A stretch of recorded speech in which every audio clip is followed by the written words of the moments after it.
Editou de Djemeldine Benchenouf. Salam alaikum, Zulfillaoun, bonsoir.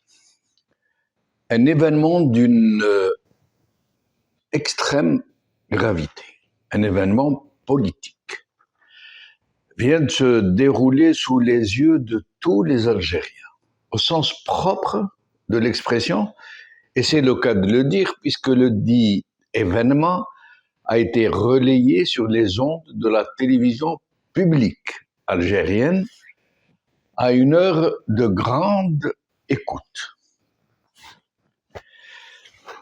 La télévision publique algérienne vient donc de diffuser la troisième partie d'une série qui se dit un documentaire sur les réalisations de l'Algérie nouvelle, celle de M. Tebboune, pour plus de précision. Un produit dans le plus pur style de la Corée du Nord, sans nuance, sans subtilité, aucune, et qui dit tout le mépris que la communication du régime a de l'intelligence des Algériens. Mais là où le bas blesse vraiment, et là où le viol de la loi en devient intolérable, et que ce troisième épisode de ce soi-disant documentaire est ouvertement consacré aux pseudo-réalisations du président Tebboune. Vous me diriez qu'il n'y a rien que de bien normal dans cette histoire. Le fait est que c'est une opération de propagande électorale de grande intensité à un moment où il est interdit de faire une campagne électorale pour quelque candidat qui soit. Un documentaire qui martèle, amplifie et même invente les bons économiques et sociaux prodigieux censés avoir été accomplis par le président Tebboune dans les zones d'ombre. Manat Qadval, comme disent plus justement les Algériens, Manat Qadvel, les zones de l'indignité. C'est ainsi, dans le plus pur style de la propagande primaire, qu'on nous dresse un tableau idyllique de ces régions que le président Tebboune aurait donc sorti de la misère et de l'indignité.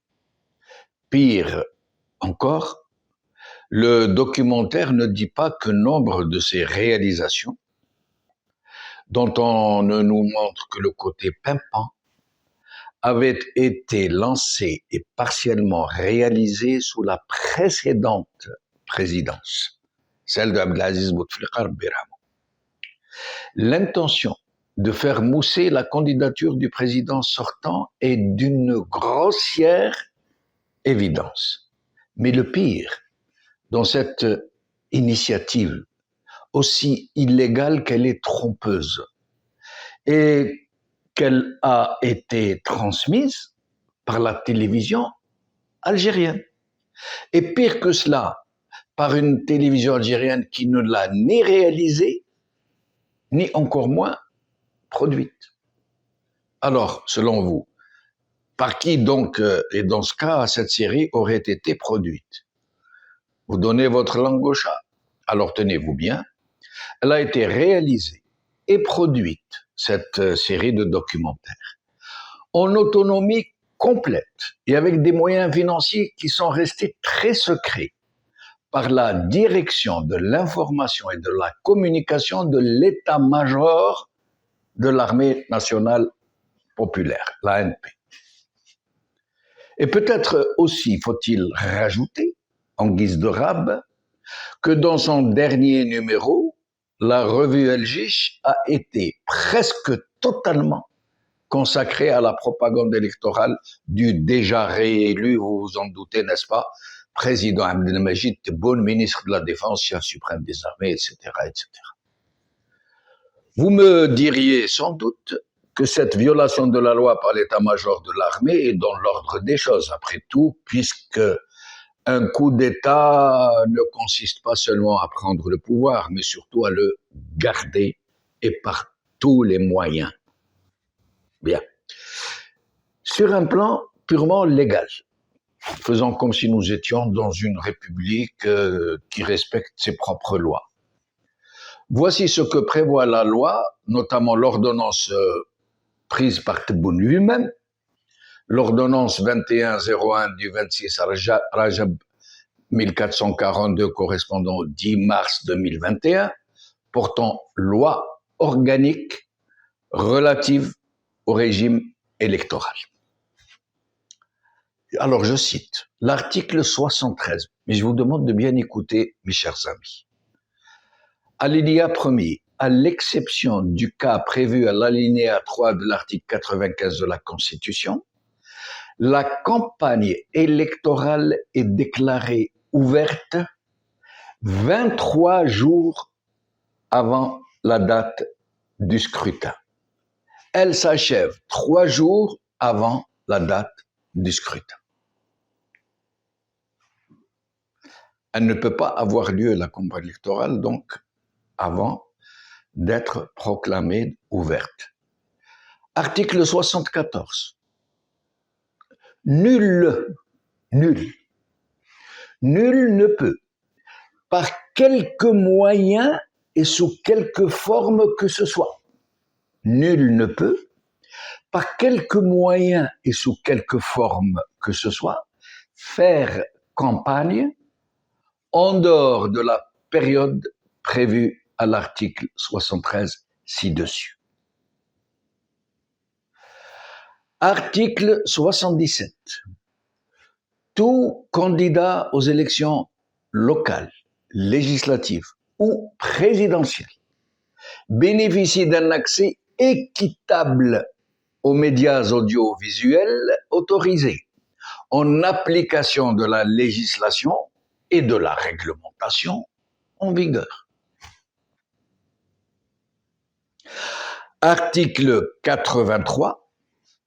Sauf disposition législative contraire et interdite l'utilisation à des fins de propagande électorale des biens ou moyens d'une personne morale publique ou privée, institution ou organisme public. Fin de citation. Autrement dit, personne n'a le droit de se servir de l'armée, de la télé ou de quelque institution que ce soit pour faire sa campagne électorale. Mais le pire n'est pas dans cette violation de la loi par l'état-major de l'armée, par le président lui-même et par la télévision algérienne. Le pire est dans cette absence de réaction des institutions, de la société civile, de la presse, voire même des candidats déclarés qui n'ont même pas émis la moindre petite protestation. La haute autorité de surveillance des élections Zama n'a pas bougé une oreille. Aucun média, aucun parti, aucune institution, aucun organe constitutionnel n'a osé dénoncer cette véritable forfaiture, ou du moins rappeler serait-ce du bout des lèvres qu'aucun candidat ne peut légalement entamer sa campagne électorale avant l'ouverture légale. De la même manière qu'aucune structure ni aucun relais d'aucune sorte ne peut mener de campagne électorale ouverte ou déclinée de quelque façon qui soit en faveur d'un quelconque candidat avant le jeudi 15 août 2024, soit 23 jours avant le jour du scrutin, le 7 septembre 2024. Et vogue la galère.